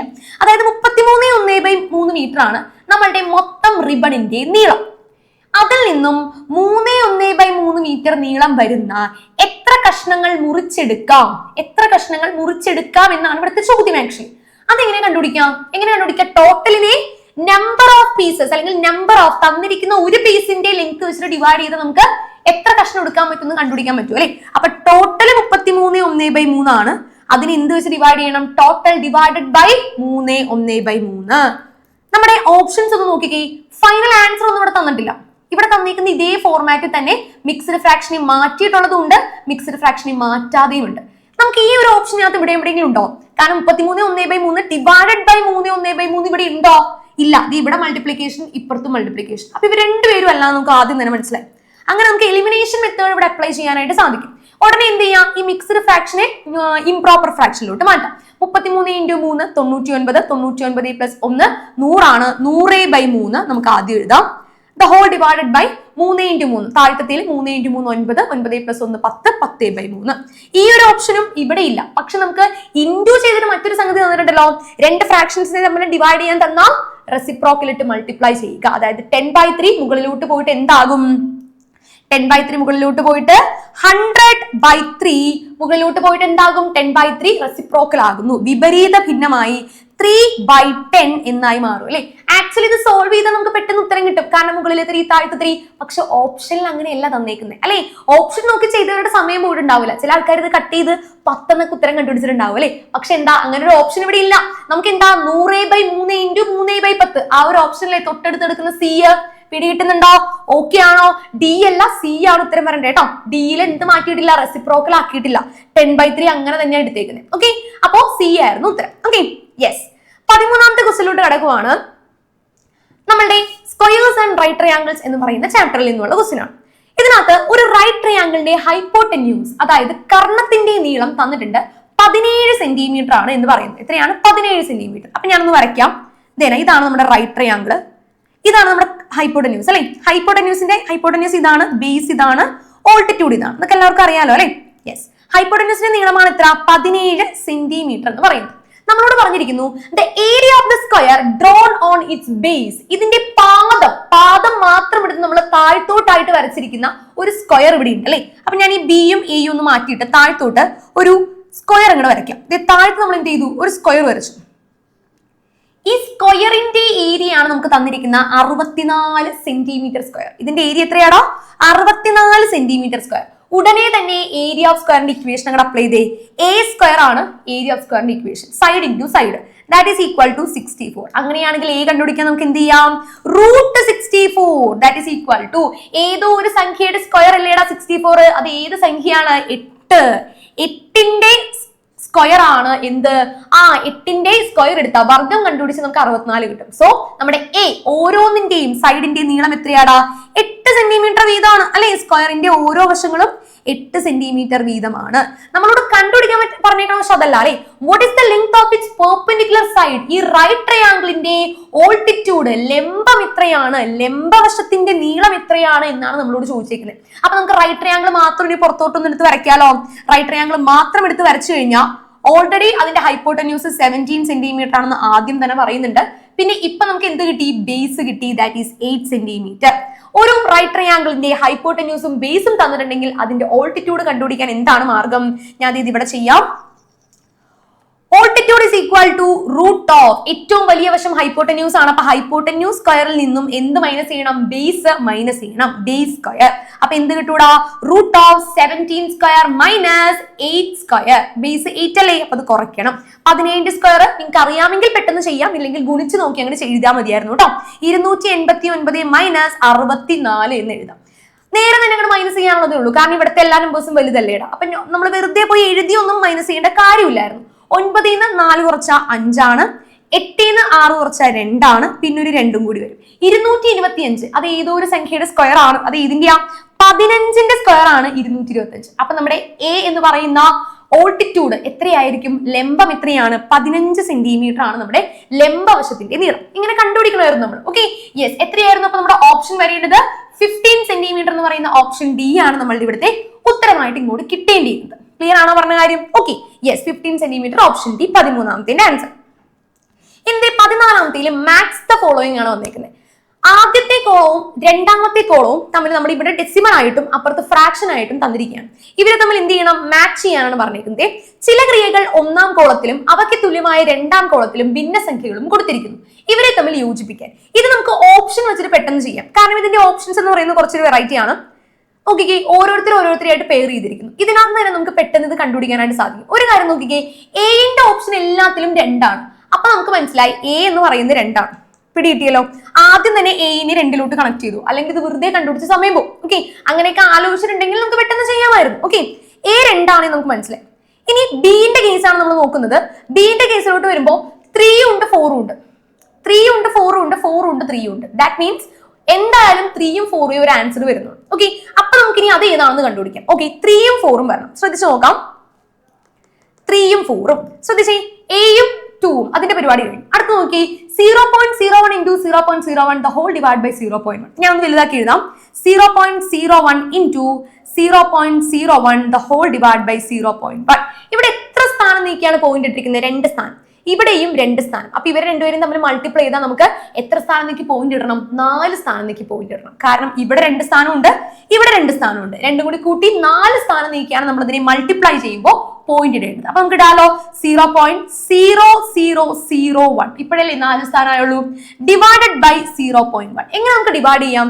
മുകളിൽ നമ്മൾ 4 സ്ഥാനം നീക്കിയാണ് പോയിന്റ് ഇട്ടിരിക്കുന്നത്, താഴെ നമ്മൾ 1 സ്ഥാനം നീക്കിയാണ് പോയിന്റ് ഇട്ടിരിക്കുന്നത്. അപ്പൊ ഡിവിഷൻ വരുമ്പോൾ മൈനസ് ചെയ്യണം. ഇവിടെ നമ്മൾ കൂട്ടിയെങ്കിൽ ഡിവിഷൻ വരുമ്പോൾ നമ്മൾ മൈനസ് ചെയ്യണം. 4ൽ നിന്നും 1 കുറച്ച് ആൻസറിൽ നമ്മൾ 3 സ്ഥാനം നീക്കിയാണ് പോയിന്റ് ഇടേണ്ടത്. ഓക്കെ, അപ്പൊ 0.001 എന്ന് പറയുമ്പോൾ നമുക്ക് 3 സ്ഥാനം നീക്കി ആയില്ലേടാ. ഇത് അടുത്ത ഫ്രാക്ഷനിൽ ഏതായിരിക്കും വരേണ്ടത്? അതായത് 1 ആണ് ഇവിടുത്തെ ആകെ ഉള്ളൊരു സംഖ്യ എന്ന് പറയുന്നത്, ബാക്കിയെല്ലാം 0 ആണല്ലോ. 1 ആണ് നമുക്ക് ന്യൂമറേറ്ററിൽ വരേണ്ടത്. ഡിനോമിനേറ്ററിൽ ആര് വരും എന്ന് മാത്രം നമ്മൾ തീരുമാനിച്ചാൽ മതി. ഡിനോമിനേറ്ററിൽ 3 സ്ഥാനം നീക്കിയിട്ടുള്ള ആള് എന്ന് പറയുമ്പോൾ ഏതാ വരണ്ടേ? 3 പൂജ്യമുള്ള ആളാണ് വരണ്ടേ അല്ലേ? 1 2 3 ദാറ്റ് ഈസ് 1000 ആണ് വരേണ്ടത്. അപ്പൊ 1/1000 ആണ് നമ്മുടെ ബിന്റെ ഉത്തരം വരേണ്ടത്. അപ്പൊ B4 ആണ് എന്നുള്ള കാര്യത്തിൽ നമുക്ക് ഇവിടെ തീരുമാനമായി. B4 ആണ്. നമുക്ക് എടുത്താലോ. B4 എന്ന് പറയുമ്പോൾ ഇവിടെയും B4 എന്നുള്ള ചാൻസ് ഉണ്ട്, സിയിലും B4 എന്നുള്ള ചാൻസ് ഉണ്ട്. അപ്പൊ തന്നെ എയും ഡിയും കട്ടായില്ലേടാ. എയും ഡിയും കട്ടായി. ഇനി അടുത്തത് കണ്ടുപിടിക്കാനായിട്ട് ഇവിടെ സിയിൽ 1ഉം ഇവിടെ സിയിൽ 3ഉം ആണ്. അപ്പൊ 1 ആണോ 3 ആണോ എന്ന് മാത്രം കണ്ടുപിടിച്ചാൽ മതി അല്ലേടാ. 1 ആണോ 3 ആണോ എന്ന് മാത്രം കണ്ടുപിടിച്ചാൽ മതി. അപ്പൊ ഇനി അതിനകത്ത് ഏത്? അത് 2 മാത്രമേ ഉള്ളൂ അല്ലേ. നമുക്ക് നോക്കിയാലോ. ഏറ്റവും അവസാനത്തില് 0.01 into 0.01. അത് ഓൾറെഡി നമ്മൾ ഉത്തരം കണ്ടുപിടിച്ചില്ലേ. എന്തേനും ഡിവൈഡഡ് ബൈ താഴത്തെ എത്രയാ വന്നിരിക്കുന്നേ? ആ സെയിം നമ്പർ ന്യൂമറേറ്ററിൽ അതേ സംഖ്യയാണ് ഇവിടെ ഡിനോമിനേറ്ററിൽ വന്നിരിക്കുന്നത് അല്ലേ. നമുക്ക് ഇങ്ങോട്ട് എടുത്ത് എഴുതാം. ശ്രദ്ധിച്ചേ, 4 സ്ഥാനം നീക്കി പോയിന്റ് ഇട്ടിരിക്കുന്ന സെയിം സംഖ്യയാണ് വന്നിരിക്കുന്നത്. അതായത് ന്യൂമറേറ്ററിനും ഡിനോമിനേറ്ററിനും ഒരേ സംഖ്യ വെച്ചിട്ട് ഡിവൈഡ് ചെയ്ത ഉത്തരം 1 ആണ് വരേണ്ടത്. That is equal to 1. അപ്പൊ ഏതാണ്?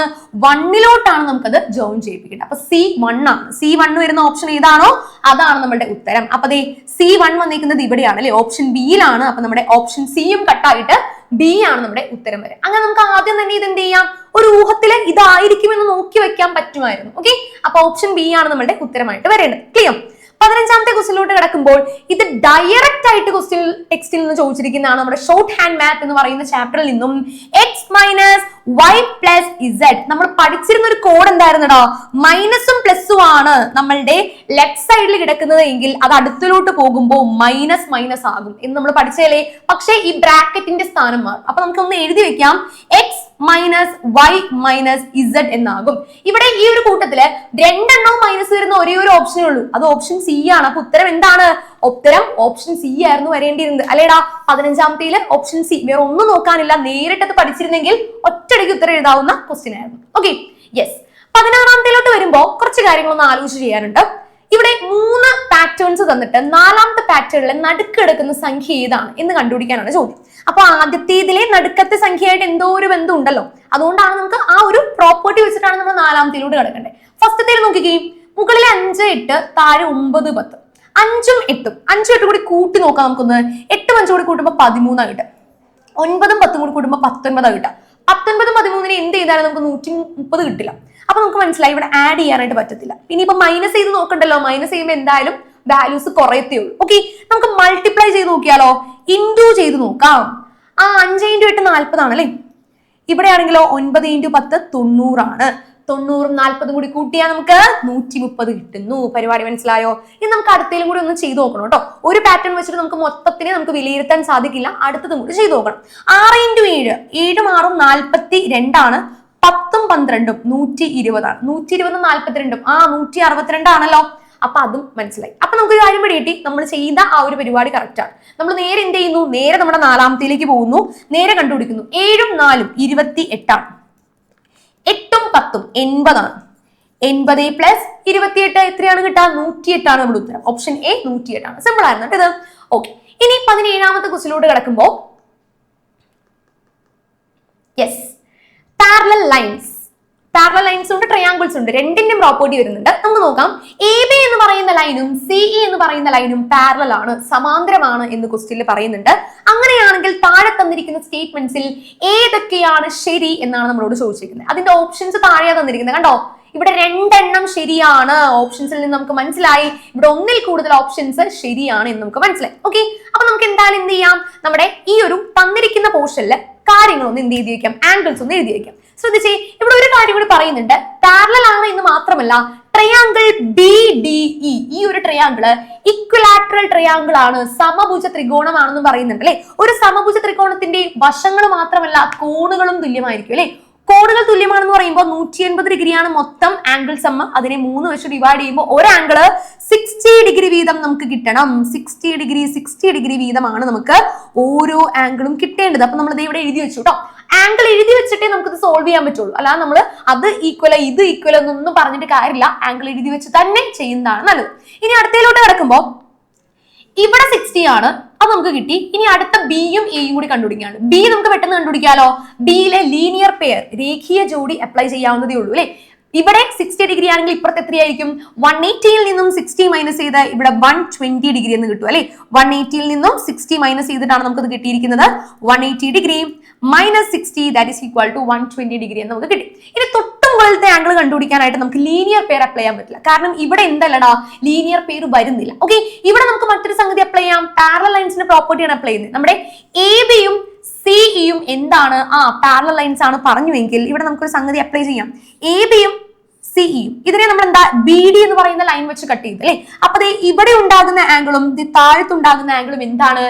സെയിം ആണ്. ഏതാണ് അതിന്റെ പ്രോപ്പർട്ടി വരുന്നത്? ഓൾട്ടർനേറ്റ് ആംഗിൾസ്, ഇതര കോണുകൾ എന്ന് പറയുന്ന പ്രോപ്പർട്ടി നമുക്ക് ഇവിടെ അപ്ലൈ ചെയ്യാം. അപ്പൊ നോക്കിക്കേ, ഈ ഒരു ആംഗിൾ 60 ആണെങ്കിൽ തൊട്ട് മുകളിലെ D എന്ന് പറയുന്ന ആംഗിൾ 60 ആണെങ്കിൽ A എന്ന് പറയുന്ന ആംഗിളും എന്ത് തന്നെയായിരിക്കും? 60 തന്നെ ആയിരിക്കും. അപ്പൊ ഇവിടെ നമുക്ക് എന്ത് കിട്ടി? 60 ഡിഗ്രി എന്ന് കിട്ടി. ഇനി ഈ ഒരു സംഗതി വെച്ചിട്ടാണ് നമ്മൾ എന്ത് ചെയ്യേണ്ടത്? ഇവിടെ ഏതൊക്കെ ഓപ്ഷൻസ് ആണ് ശരി എന്ന് നോക്കണ്ടേ കേട്ടോ. അപ്പൊ നമുക്ക് 17ാമത്തേലേക്ക് ചെല്ലുമ്പോൾ നമ്മുടെ 1ാമത്തെ ഓപ്ഷനും 4ാമത്തെ ഓപ്ഷനും തെറ്റായിട്ടാണ് നമുക്ക് കാണുന്നത്. ഫിഗർ ഇവിടെ കിടക്കുന്നതുകൊണ്ട് നമുക്ക് എന്ത് ചെയ്യാൻ പറ്റില്ല, നേരെ നോക്കിയായിട്ട് നോക്കാം. നമുക്ക് എന്തായാലും ഫിഗർ അടുത്ത പേജിലാണല്ലോ. Yes, the sum of angles of ABC and D is 360 എന്നാ പറയുന്നത്. ആദ്യത്തേല് ABCDയുടെ മൊത്തം ആംഗിൾ 360. ABC നോക്കുമ്പോൾ ഇവിടെ A ഇവിടെ, B ഇവിടെ, C ഇവിടെ. ഇത് 120, ഇവിടെ 60, ഇവിടെ 60. 120 കൂടി കൂട്ടുമ്പോൾ നമുക്ക് എന്തേ? 120 കൂട്ടുമ്പോൾ നമുക്ക് 240 വരുന്നുള്ളൂ, 360 വരത്തില്ല. So option is wrong. ഒന്നാമത്തെ തെറ്റാണ്. ഇനി രണ്ടാമത്തിലോട് കിടക്കുമ്പോൾ sum of angles of A C and E is 180. A C E 180 ആണെന്ന് പറയുന്നത് നോക്കാം. എ സി ഇ 60 60 60 അത് കറക്റ്റ് ആണല്ലേടാ? യെസ്, 180 60 3 പ്രാവശ്യം വന്നിരിക്കുന്നു. അപ്പൊ ഇവിടെ എന്തായാലും നമുക്ക് എന്ത് കിട്ടും? 180 ഡിഗ്രി വരും. ഇത് കറക്റ്റ് ആണ്. ഓക്കെ, ഇനി മൂന്നാമത്തെ നോക്കാം. Sum of angles of A and B. A B എന്നീ കോണുകളുടെ തുക ഡി സി ഇ എന്ന കോണുകൾക്ക് തുല്യമാണ്. എയും ബിയും ഡി സി ഇയും. എയും ബിയും ഡി സി ഇയും. യെസ്, നോക്കാം. A B is equal to D C E എന്നാണ് പറയുന്നത്. എയും ബിയും ഏതൊക്കെയാ? എ ഇവിടെ കിടക്കുന്നുണ്ട്, ബി ഇവിടെ കിടക്കുന്നുണ്ട്. ഇത് 180 ആണ്. ഇനി ഡി സി ഇ എന്ന് പറയുമ്പോൾ ഡി ദേ ഇവിടെ, സി ദേ ഇവിടെ, ഇ ഇവിടെ. അതും കറക്റ്റ് ആണല്ലോ. ഇത് 180, അതും 180. അപ്പൊ കറക്റ്റ് ആണല്ലോ. യെസ്, അപ്പൊ അതും നമുക്ക് എന്താണ്? കൃത്യമായിട്ട് തന്നെ കിട്ടും. മൂന്നാമത്തെ ഓപ്ഷൻ എന്താണ്? കറക്റ്റ് ആണ്. ഇനി നാലാമത്തെ നോക്കാം അല്ലെ. സം ഓഫ് എയും ഇയും ബിയും ഡിയും തുല്യാന്ന് പറയുന്നത് എ പ്ലസ് ഇയും അതേപോലെ തന്നെ നമ്മളുടെ ബി പ്ലസ് ഡിയും തുല്യമാണെന്ന് പറയുന്നത്. ബി പ്ലസ് ഡിയും തുല്യമാണെന്നാണ് പറയുന്നത്. എയും ഇയും എവിടെ? എ ഇവിടെ, ഇ ഇവിടെ. 60 60 120. ബി ഏതാണ്? ബി 120. ബി മാത്രം എടുത്തപ്പോൾ തന്നെ 120 കിട്ടി അല്ലേ? ഇനി ഡിയും കൂടി കൂട്ടിയാൽ 180 ആവും. അപ്പൊ അതെന്താ? തെറ്റല്ലേടാ? അപ്പൊ ആ ഒരു ഓപ്ഷൻ തെറ്റാണ്. അപ്പോ ഏതാണ് ഉത്തരം വരേണ്ടത്? 2 and 3 ആർ കറക്റ്റ്. ഏതാ നോക്കാം. 2ഉം 3ഉം മാത്രം വരുന്നതിനകത്ത് ഏതാണ്? ഓപ്ഷൻ ബിയിലാണ് 2ഉം 3ഉം മാത്രം കറക്റ്റ് ആയിട്ട് വരുന്നത്. അപ്പൊ അതിനകത്ത് ഓരോ ആംഗിൾസും കണ്ടുപിടിച്ചിട്ട് അത് കൺഫേം ചെയ്യണമായിരുന്നു കേട്ടോ. അല്ലാതെ ചുമ്മാ നമുക്ക് അത് ഇത് എന്ന് പറഞ്ഞ് നോക്കി എഴുതാനായിട്ട് സാധിക്കില്ല. അത് ഏതാണെന്ന് കൃത്യം കണ്ടുപിടിച്ചിട്ട് ചെയ്യണമായിരുന്നു. Okay, yes. 18ാമത്തെ ക്വസ്റ്റ്യനിലോട്ട് എത്തി. 18ാമത്തെ ക്വസ്റ്റ്യനിൽ കുറച്ച് കാര്യങ്ങൾ ചെയ്ത് നോക്കി തന്നെ കണ്ടുപിടിക്കാനുണ്ടായിരുന്നു. നോക്കാം. 1 മുതൽ 14 വരെയുള്ള സംഖ്യകളുടെ ഗുണനഫലത്തെ 15 കൊണ്ട് മിച്ചമില്ലാതെ ഹരിക്കാൻ കഴിയും എന്നാണ് പറഞ്ഞിരിക്കുന്നത്. അപ്പൊ മൊത്തം നമ്പേഴ്സിന്റെ ഗുണനഫലം കണ്ടുപിടിക്കലൊന്നും നമുക്ക് പോസിബിൾ അല്ല. നമ്മൾ ചെയ്യാൻ പോകുന്ന ഒരു പരിപാടി എന്ന് പറഞ്ഞാൽ നമുക്ക് എഴുതാം. 1 മുതൽ 14 വരെയാണ് പറഞ്ഞിരിക്കുന്നത്. സ്റ്റേറ്റ്മെന്റ് ആണ് നമ്മൾ ആദ്യം നോക്കുന്നത് കേട്ടോ. അപ്പൊ 1 2 ഗുണനഫലം അല്ലേ? അപ്പൊ 1 × 2 × 3 × up to 40. ഈ നമ്പേഴ്സ് എന്താണ്? നമ്മളുടെ 15 വെച്ചിട്ട് ഡിവിസിബിൾ ആണ് എന്നാണ് പറയുന്നത്. അപ്പൊ 15ന്റെ ഡിവിസിബിലിറ്റി റൂൾ അനുസരിച്ച് 15ന്റെ ഡിവിസിബിലിറ്റി റൂൾ അനുസരിച്ച് 15ന്റെ ഫാക്ടേഴ്സ് ആയിട്ടുള്ള 5 വെച്ചും 3 വെച്ചും ഡിവിസിബിൾ ആയിരിക്കണം. 5 വെച്ചും 3 വെച്ചും ഡിവിസിബിൾ ആയിരിക്കണം. 5 വെച്ചും 3 വെച്ചും നമുക്ക് കൃത്യമായിട്ട് ഡിവൈഡ് ചെയ്യാനായിട്ട് പറ്റണം. നമ്മുടെ ഈ നമ്പേഴ്സിൽ 5ന്റെയും 3ന്റെയും ഫാക്ടേഴ്സ് നമുക്കൊന്ന് എടുത്തെഴുതാം. 3ന്റെ ആദ്യം എഴുതാം. 3 ഉണ്ട്, 6 ഉണ്ട്, 9 ഉണ്ട്, 12 ഉണ്ട് അല്ലേടാ? 3 6 9 12 ഉണ്ട്. പിന്നെ 5ന്റെ ആണെങ്കിലോ 5 ഉണ്ട്, 10 ഉണ്ട്. ഇത്ര നമ്പേഴ്സ് അല്ലേ ഉള്ളൂ. ഇവരെല്ലാവരും എന്താടാ? All factors of 2 and 3. അതുകൊണ്ട് തന്നെ നമുക്ക് മൊത്തം ഈ ഒരു പ്രൊഡക്റ്റും എന്ത് വെച്ച് ഡിവിസിബിൾ ആണ് എന്ന് പറയാം? 15 വെച്ചിട്ട് ഡിവിസിബിൾ ആണ്. ഈ കൂട്ടത്തിലെ മെയിൻ നമ്പേഴ്സ് എല്ലാവരും, മെജോറിറ്റി നമ്പേഴ്സ് എല്ലാവരും എന്താ? ഡിവിസിബിൾ ആണ് എന്ന് പറയുന്നതുകൊണ്ട് 15 വെച്ചും ഡിവിസിബിലിറ്റി റൂൾ നമുക്ക് ഓക്കെ ആയിട്ട് വന്നിട്ടുണ്ട്. അപ്പൊ നമ്മുടെ സ്റ്റേറ്റ്മെന്റ് എന്താടാ? കറക്റ്റ് ആണ്. സ്റ്റേറ്റ്മെന്റ് കറക്റ്റ് ആണ്. ഇനി നമുക്ക് റീസണിലോട്ടൊന്ന് പോകുമ്പോൾ if the numbers 1 to 14 are written as the product of prime numbers, the number 5 will be 3 times in it. 1 മുതൽ 14 വരെയുള്ള സംഖ്യകളെ അഭാജ്യ സംഖ്യകളുടെ ഗുണനഫലമായി എഴുതി കഴിഞ്ഞാൽ 5 3 പ്രാവശ്യം വരും എന്നാണ് പറയുന്നത്. എത്ര പ്രാവശ്യം? 5 3 പ്രാവശ്യം വരും എന്നാണ് പറയുന്നത്. നമുക്കൊന്ന് നോക്കണം. അത് നമ്മൾ എല്ലാം ഒന്ന് എഴുതി കണ്ടുപിടിക്കൂല കേട്ടോ. അത് ഞാനിപ്പോ പറഞ്ഞുതരാം. 1 × 2 × 3 × up to 14. ഇതിനകത്ത് എഴുതി കഴിയുമ്പോൾ 5 വരുന്ന കാര്യത്തെ പറ്റിയാണ് പറയുന്നത്. അതായത് 5 വരുന്നത് 2 കേസിലാണ്. 5 10 15 വരും. കാരണം ഇത് 14 അവസാനിക്കും. അതുകൊണ്ട് 15 വരത്തില്ല. 5 വരുമ്പോ എങ്ങനെയാ? 5 × 1, അതായത് 5 ഒരു പ്രാവശ്യം വരുന്നുള്ളൂ. ഇനി 10 ആണെങ്കിലോ 5 × 2. 5 × 2 ചെയ്ത് നമുക്ക് എന്ത് കിട്ടും? 10 കിട്ടുകയും ചെയ്യും. അപ്പൊ ഇവിടെ ഒരു പ്രാവശ്യം 5 വന്നു, ഇവിടെയും ഒരു പ്രാവശ്യം 5 വന്നു. അപ്പൊ എത്ര തവണ 5 അപ്പിയർ ചെയ്യുന്നുണ്ട്? 2 തവണയാണ്. Only 2 times. 3 തവണ അപ്പിയർ ചെയ്യാനായിട്ടില്ല. 2 ടൈംസ് എന്ത് വരുന്നുള്ളൂ? നമ്മളുടെ 5 വരുന്നുള്ളൂ. അതുകൊണ്ട് തന്നെ നമുക്ക് എന്ത് പറയാനായിട്ട് സാധിക്കും? നമ്മുടെ റീസൺ തെറ്റിപ്പോയി അല്ലേടാ? കാരണം ഇവിടെ റീസണില് ക്വസ്റ്റ്യനിൽ നമ്മൾ ഓൾറെഡി പറയുന്നത് 3 തവണ വരുന്ന, പക്ഷെ 3 തവണ വരില്ല, 2 തവണയേ വരുള്ളൂ. അതുകൊണ്ട് നമ്മുടെ റീസൺ തെറ്റാണ്. So statement is correct, reason is wrong എന്ന് പറയുന്ന ഓപ്ഷൻ ആണ് വേണ്ടത്. Statement is correct, reason is wrong. ഏതാണ് വരുന്നത്? ഇവിടെ 2ഉം കറക്റ്റ് ആണ്, ഇവിടെ 2ഉം കറക്റ്റ് അല്ല, ഇവിടെ സ്റ്റേറ്റ്മെന്റ് കറക്റ്റ് അല്ല, ഇവിടെ സ്റ്റേറ്റ്മെന്റ് കറക്റ്റ് ആണ്, റീസൺ തെറ്റാണ്. സോ ഓപ്ഷൻ ഡി ആണ് നമ്മുടെ ഉത്തരമായിട്ട് കിട്ടേണ്ടത്. ഓക്കെ, സോ നമ്മുടെ ഏറ്റവും അവസാനത്തെ ക്വസ്റ്റ്യൻ ആയിട്ടില്ല അല്ലെ? 19ാമത്തെ ആയിട്ടുള്ളൂ. യെസ്, 18 ഞാൻ 19 വിചാരിച്ചിരിക്കുന്നു. ഓക്കെ, അപ്പൊ എന്തായാലും 19ാമത്തെ ക്വസ്റ്റ്യൻ ഒരു കടുപ്പമേറിയ ക്വസ്റ്റ്യൻ തന്നെയാണ് എന്ന് പറയാൻ പറ്റത്തില്ല. കാരണം ഇത് ഓൾറെഡി പല കൊല്ലങ്ങളിലായിട്ട് കഴിഞ്ഞ കൊല്ലങ്ങളിലെല്ലാം ചോദിച്ചിട്ടുള്ളത്. ഓക്കെ, ശ്രദ്ധിച്ചേ. 3⁴ × 6⁵ 3 × 7² × 9³ ഇതിന്റെ യൂണിറ്റ് ഡിജിറ്റിലെ ഏതാണ്, വൺസ് പ്ലേസിലെ ഡിജിറ്റ് ഏതാണ്, അല്ലെങ്കിൽ യൂണിറ്റ് പ്ലേസ് ഏതാണ് എന്നാണ് ചോദിച്ചിരിക്കുന്നത്. നോക്കിക്കേ, ഒന്നിന്റെ സ്ഥാനത്തെ അക്കം ഏത് എന്നാണ് നമ്മളോട് ചോദിച്ചിരിക്കുന്നത്. അപ്പൊ നമ്മൾ ചെയ്യേണ്ട ഒരു കാര്യം എന്ന് പറഞ്ഞാൽ, ഇവിടെ ഉള്ള ആൾക്കാരില്ല, ഞാൻ അടുത്ത പേജിലോട്ട് എടുക്കാം, കാരണം ഇത് കുറച്ച് കാര്യങ്ങൾ എഴുതാനുണ്ട്. സോ 3:4 ആണ് ആദ്യത്തെ ആള്. 3:4 ചെയ്താൽ നമുക്ക് കിട്ടുന്നത് 81 ആണ്. 81ന്റെ വൺസിന്റെ പ്ലേസിൽ കിടക്കുന്ന നമ്പർ ഏതാണ്? 1 ആണ് അല്ലെ, 1 ആണ്. അവനോട് എടുക്കട്ടെ. ഇനി അടുത്തേക്ക് കിടക്കുമ്പോൾ 6 ക്യൂബ് ആണ് അല്ലെ, 6 ക്യൂബ്. 6ന്റെ ഏതൊരു പവർ എടുത്താലും അത് അവസാനിക്കുന്നത് 6-ലായിരിക്കും. അത് 6ന്റെ ഒരു പ്രോപ്പർട്ടിയാണ്. ഇപ്പൊ 6, 36, 216 അങ്ങനെയാണ് 6ന്റെ എല്ലാ പവേഴ്സും അവസാനിക്കുന്നത്. അപ്പൊ നമുക്ക് കോമൺ ആയിട്ട് എഴുതാം, 6ന്റെ യൂണിറ്റ് ഡിജിറ്റിൽ വരുന്ന നമ്പർ 6 തന്നെയാണ്. ഇനി മൂന്നാമത്തെ നമ്പർ 7 സ്ക്വയർ ആണ്. 7 സ്ക്വയർ എത്രയാ? 49 ആണ് അല്ലെ. അപ്പൊ അതിന്റെ യൂണിറ്റ് ഡിജിറ്റ് എത്രയാണ്? 9 ആണ് അതിന്റെ യൂണിറ്റ് ഡിജിറ്റ്. ഇനി 9 ക്യൂബ് എഴുതാം. 9 ക്യൂബ്. 9ന്റെ കാര്യം പറയുമ്പോൾ 9 ക്യൂബ് ആണ്. 9ല് ഓഡ് ഫാക്ടർ, ഓഡ് പവേഴ്സും ഈവൻ പവേഴ്സും ഉണ്ടല്ലോ.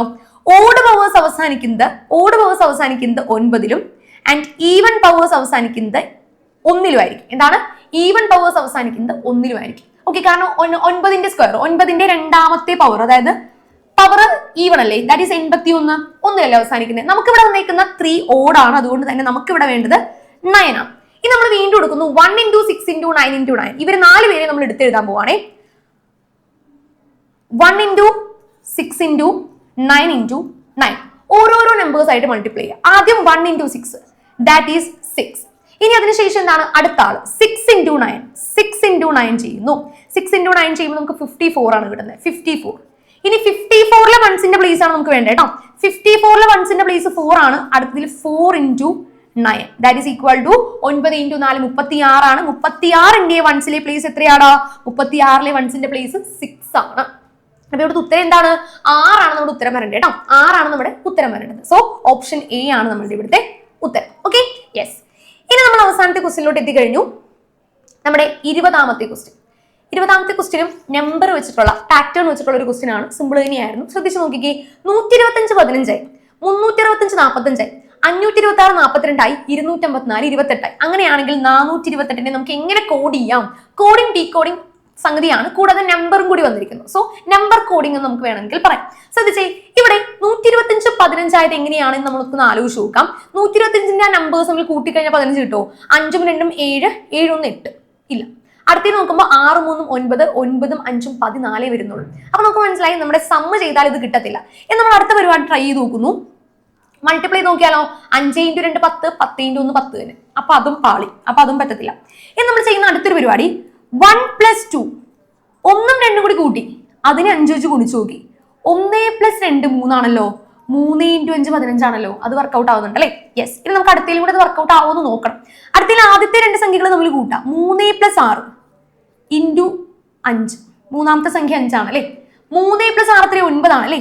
9 × 5 45 അല്ലേ. സക്സസ്ഫുൾ, നമ്മുടെ പരിപാടി കറക്റ്റ് ആയല്ലേ ടാ.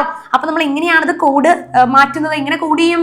428 4 + 2 × 8 അല്ലേടാ. നമ്മുടെ 428 ആദ്യത്തെ 2 സംഖ്യകൾ നമ്മൾ കൂട്ടുന്നു, 4ഉം 8ഉം. കിട്ടിയ ഉത്തരത്തിനെ 8 വെച്ചിട്ട് മൾട്ടിപ്ലൈ ചെയ്യും. 6 × 8 48 ആണ് നമ്മുടെ ഉത്തരം. ഓപ്ഷൻ സി ആണ് നമ്മുടെ ഇവിടുത്തെ കൃത്യം ഉത്തരം കിട്ടേണ്ടത്. ഓക്കെ ആണല്ലോ? യെസ്. അപ്പൊ ഇതും വലിയ കുഴപ്പമുണ്ടായിരുന്നില്ല. നമുക്ക് പാറ്റേൺ പെട്ടെന്ന് കിട്ടിയിട്ടുണ്ടെങ്കിൽ, സമയം ഉണ്ടായിരുന്നു എങ്കിൽ ചെയ്യാമായിരുന്ന ഒരു ക്വസ്റ്റ്യൻ തന്നെയായിരുന്നു. Okay, yes. അപ്പോൾ അങ്ങനെയാണെങ്കിൽ എത്ര മാർക്ക് നിങ്ങൾക്ക് ഓരോരുത്തർക്കും മാത്സിൽ നിന്ന് മാത്രം കിട്ടി എന്നുള്ള കാര്യം ഒന്ന് ഈ വീഡിയോയ്ക്ക് താഴെയിട്ട് എന്ത് ചെയ്യുക? കമന്റ് ചെയ്യുക കേട്ടോ.